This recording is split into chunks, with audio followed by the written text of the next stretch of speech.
नमस्कार साथियों, मेरा नाम आशीष सैनी। मैं स्वागत करता हूं आपके अपने चैनल द न्याय विषम एकेडमी में।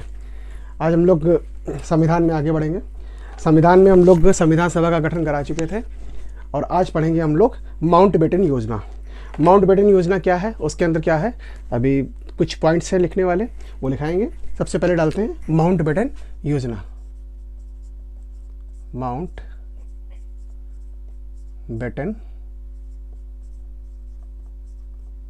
योजना। माउंटबेटन कौन थे? वायसराय थे। माउंटबेटन योजना जो थी, माउंटबेटन एक वायसराय थे, उन्हीं के नाम पर यह योजना का नाम रखा गया है। ठीक है, सबसे पहले बात करते हैं कि ये योजना में क्या है। सबसे पहले अंतरिम सरकार की जब गठन हुआ था, जब नेहरू जी को आमंत्रित किया गया था कि अंतरिम सरकार का गठन कीजिए, तब मुस्लिम लीग ने विरोध किया था। तो अंतरिम सरकार के विरोध में जो लीग थी, उन्होंने 16 अगस्त 1946 को, पहला पॉइंट,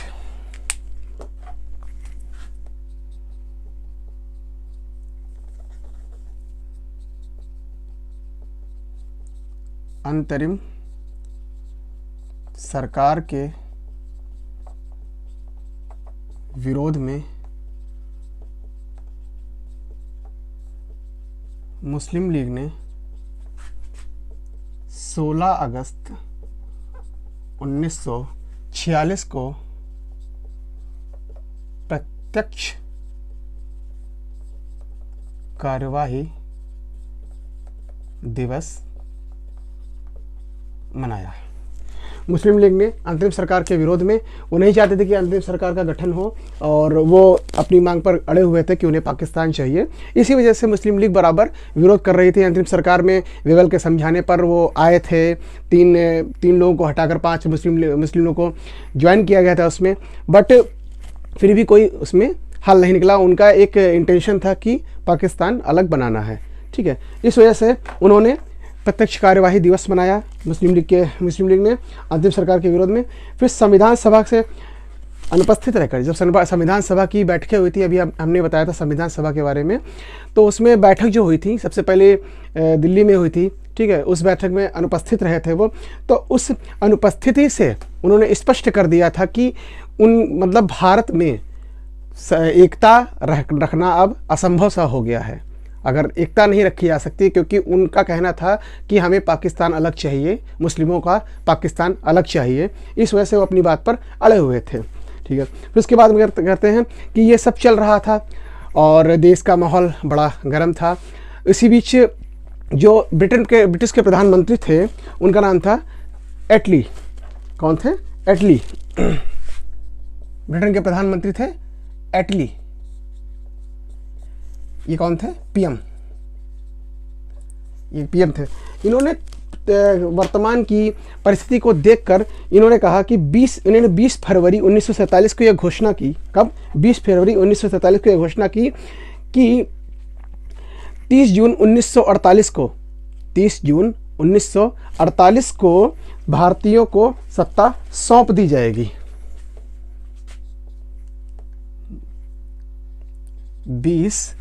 कब घोषणा की? 20 फरवरी 1947। 20 फरवरी 1947 को यह घोषणा की कि उन्होंने सर जॉर्ज एटली ने, जो कि ब्रिटेन के उस समय के प्रधानमंत्री थे, उन्होंने परिस्थिति को देखकर ये कहा कि 20 फरवरी 1947 को यह घोषणा की कि 30 जून 1948 को भारतीयों को सत्ता हस्तांतरित कर दी जाएगी। कब? कि 30 जून को भारतीयों को सत्ता सौंप दी जाएगी। भारतीयों को सत्ता सौंप दी जाएगी। फिर अब ये घोषणा हो चुकी, प्रधानमंत्री ने घोषणा कर दिया कि अब 30 जून 1948 को भारतीयों को सत्ता प्रदान की जाएगी।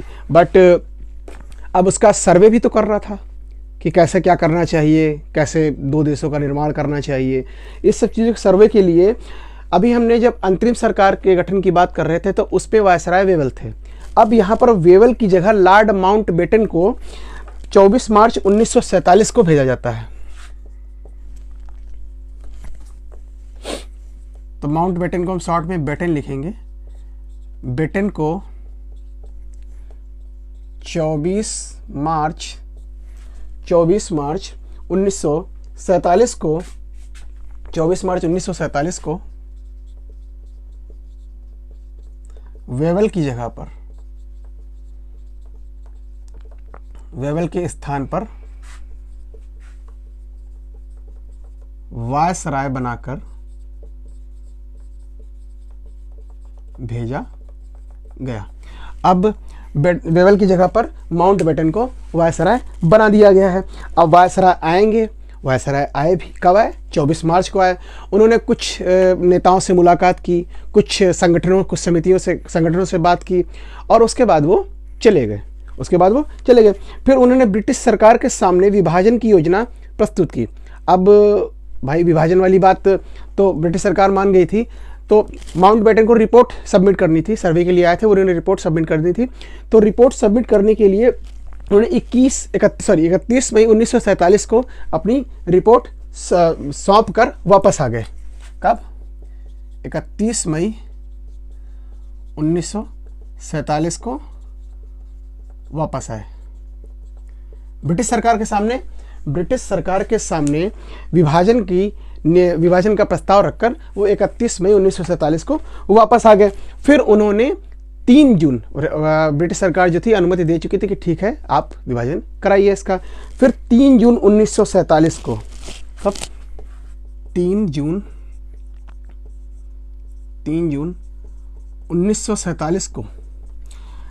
1947 को बेटन ने अपनी नीति विषयक बयान जारी किया।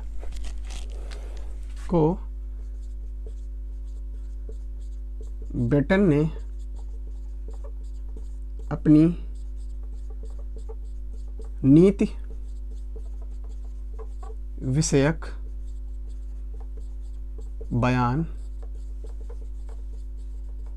जारी किया। बेटन ने अपनी नीति विषयक बयान जारी किया। फिर जिसे हम लोग माउंट बेटन योजना के नाम से जानते हैं। क्या कहते हैं? जिसे हम लोग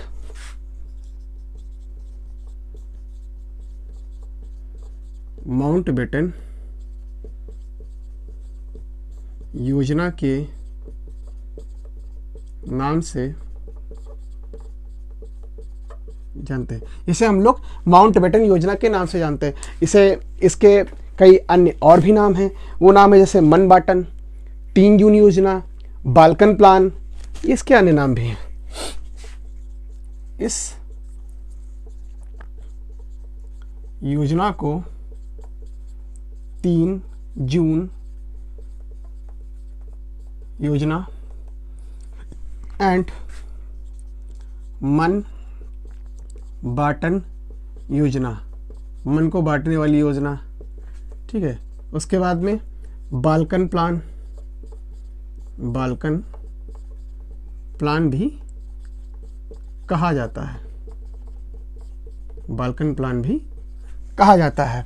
अब 3 जून को माउंट बेटन ने अपनी नीति विषयक बयान जारी किया। उसमें जो भी प्रस्ताव उन्होंने ब्रिटिश सरकार के सामने रखे थे, ब्रिटिश सरकार ने जिस प्रस्ताव पर अनुमति दी थी उस प्रस्ताव से उन्होंने बयान जारी किए। किस दिन?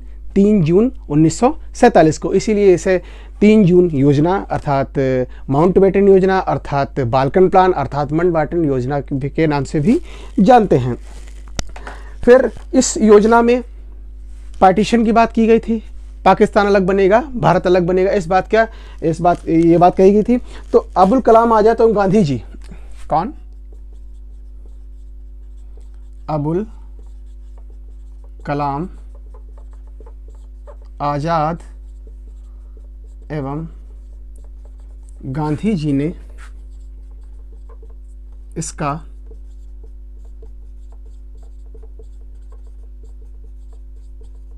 विरोध किया।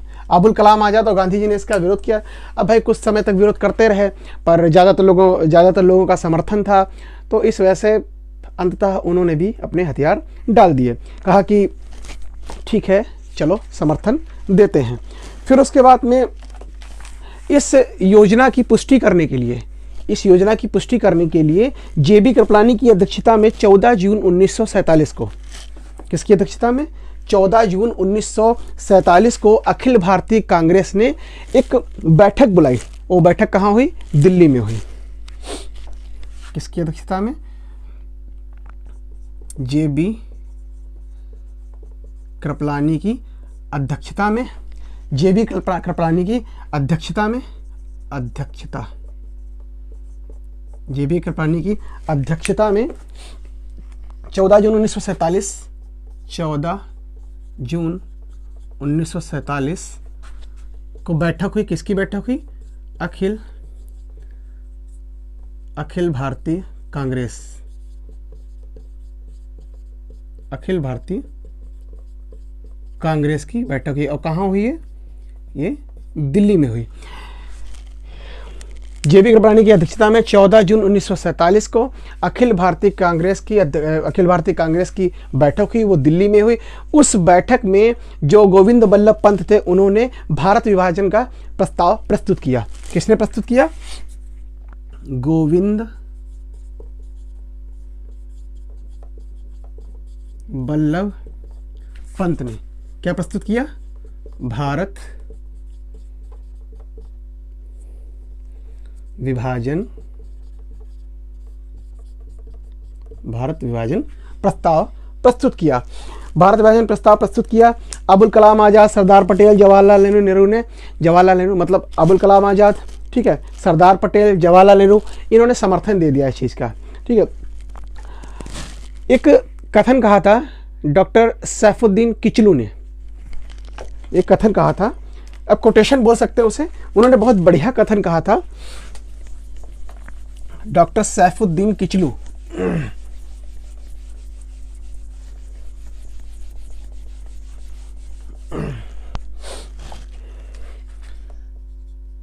डॉक्टर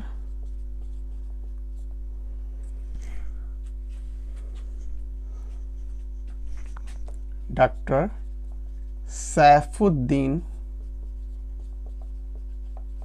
किचलू, डॉक्टर सैफुद्दीन किचलू ने कहा था कि राष्ट्रवाद को संप्रदायवाद के पक्ष में समर्पण, राष्ट्रवाद का संप्रदायवाद के पक्ष में समर्पण, राष्ट्रवाद का संप्रदायवाद के पक्ष में, अर्थात जब ये बैठक हुई थी अखिल भारतीय कांग्रेस की दिल्ली में, तो सबने यहाँ पर, जवाहरलाल नेहरू थे, अबुल कलाम आज़ाद थे, सरदार पटेल थे, इन सबने सहमति दे दी थी कि पाकिस्तान अलग बने, भारत अलग बने। इसी बात पर उन्होंने, सैफुद्दीन किचलू ने कहा था कि राष्ट्रवाद का संप्रदायवाद के पक्ष में समर्पण, मतलब राष्ट्रवाद का मतलब न कोई धर्म न कोई जाति, राष्ट्रवाद मतलब प्रत्येक व्यक्ति वहाँ पर इम्पोर्टेंट है, न कोई धर्म विशेष है कि ये हिंदू राष्ट्र है या मुस्लिम राष्ट्र है, कोई धर्म विशेष नहीं। तो उन्होंने कहा था कि राष्ट्रवाद का समर्पण हो गया, किसके आगे, संप्रदाय के आगे। संप्रदाय मतलब हिंदू, मुस्लिम धर्म, सिख, ईसाई, इसके आगे समर्पण हो गया है, कि मतलब संप्रदायवाद प्रभावी हो गया कहीं ना कहीं राष्ट्रवाद के आगे। तो उनका ये कथन बहुत ही अच्छा था। फिर इसके बाद में योजना के तहत भारत पाकिस्तान का विभाजन होना तय हो गया। फिर उसके बाद में भारत पाकिस्तान के विभाजन के लिए जनमत संग्रह कराए जाने की बात कही गई।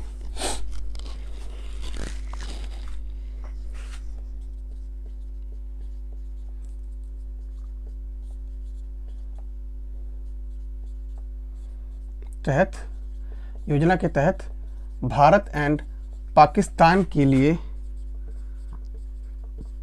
जनमत संग्रह, भारत और पाकिस्तान विभाजन के लिए जनमत संग्रह कराने की बात की गई। जो भारत और पाकिस्तान का विभाजन ऐसे ही होगा, बट जो पंजाब और बंगाल की विभाजन था उसको जनमत संग्रह की बात कही गई। तो जनमत संग्रह में किसकी बात कही गई थी, पंजाब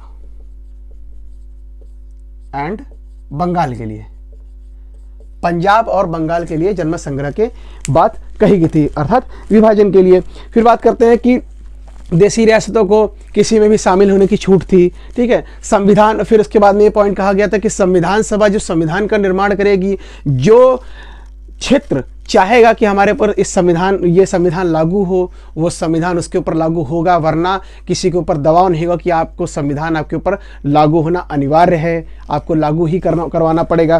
तो ये सब चीज़ें थी। फिर कांग्रेस तथा मुस्लिम लीग सहित सभी दलों ने इस बात को स्वीकार कर लिया था। इस योजना को मूर्त रूप, हाँ ये पॉइंट लिखने वाला है कि इस योजना को मूर्त रूप देने के लिए ब्रिटिश सरकार ने ब्रिटिश संसद से अपनी, जो ब्रिटिश सरकार की ब्रिटिश संसद थी, वहां से भारतीय स्वतंत्रता अधिनियम 1947 पारित किया।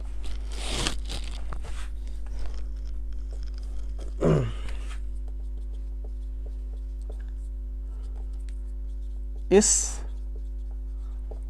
योजना को मूर्त रूप देने के लिए, इस योजना को मूर्त रूप देने के लिए ब्रिटिश संसद ने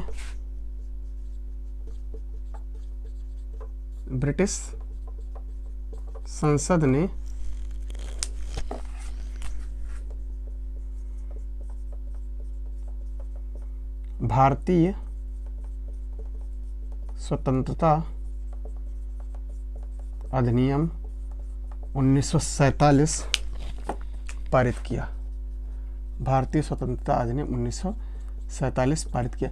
अब यहाँ पे हम एक पुरानी बात बताएंगे जो हम पहले भी कह चुके हैं। देखिए हुआ क्या, अंतरिम सरकार गठन कराने की बात हो, चाहे संविधान सभा के गठन करने की बात हो, माउंटबेटन योजना हो, क्रिप्स मिशन हो, कैबिनेट मिशन हो, सबका उद्देश्य ये था कि जो ब्रिटिश सरकार चाह रही थी हो वही रहा था। मतलब कि यहाँ पर हिंदू मुसलमान आपस में लड़ रहे थे। डिसीजन मेकर कौन था? डिसीजन मेकर ब्रिटिश संसद थी, ब्रिटिश लोग थे, वो डिसीजन मेकिंग करते थे। लड़ कौन रहा था? हिंदू मुस्लिम यहाँ का। मतलब देख लीजिए कि भारत देश में जो कुछ भी हो रहा था उनके अनुसार ही हो रहा था, जो वो चाह रहे थे वही हो रहा था। और हमने एक बात कही थी कि भारत एकमात्र ऐसा देश है जिसने अपनी गुलामी भी लिखित रूप में ली थी और आज़ादी भी लिखित रूप में प्राप्त हुई है। अब लोग कहते हैं कि ठीक है लड़के प्राप्त हुई है, अच्छी बात है, बट अगर देखा जाए तो अभी हमने क्या लिखा है कि इस योजना को मूर्त रूप देने के लिए ब्रिटिश संसद ने, किसने? ब्रिटिश संसद ने अपनी संसद में भारतीय स्वतंत्रता अधिनियम 1947 पारित किया। भैया अगर लड़के जीता था तो उसने ये अधिनियम क्यों पारित किया? और उसने ये क्यों कहा था कि भारतीयों को सत्ता सौंप दी जाएगी? क्यों कहा था? अगर हमने अपने खुद से लड़के लिया था तो क्यों कहा था उसने?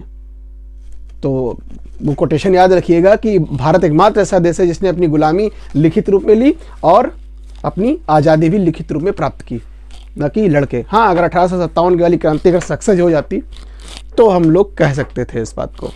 ठीक है, वीडियो में कुछ दिक्कत आ रही होगी, अब पता नहीं मुझे क्या दिक्कत है, बट लाइन्स आती हैं, लाइट्स की प्रॉब्लम है। मुझे मेरे हिसाब से नई लाइट सेटअप हुई है तो उस प्रॉब्लम को अभी तक सॉल्व नहीं हो पाई है, वो करने की कोशिश कर रहे हैं। और अगर वीडियो अच्छी लगी हो लाइक कीजिएगा, सब्सक्राइब कीजिएगा, लोगों के साथ जरूर शेयर करें। मिलते हैं नेक्स्ट वीडियो में। नमस्कार।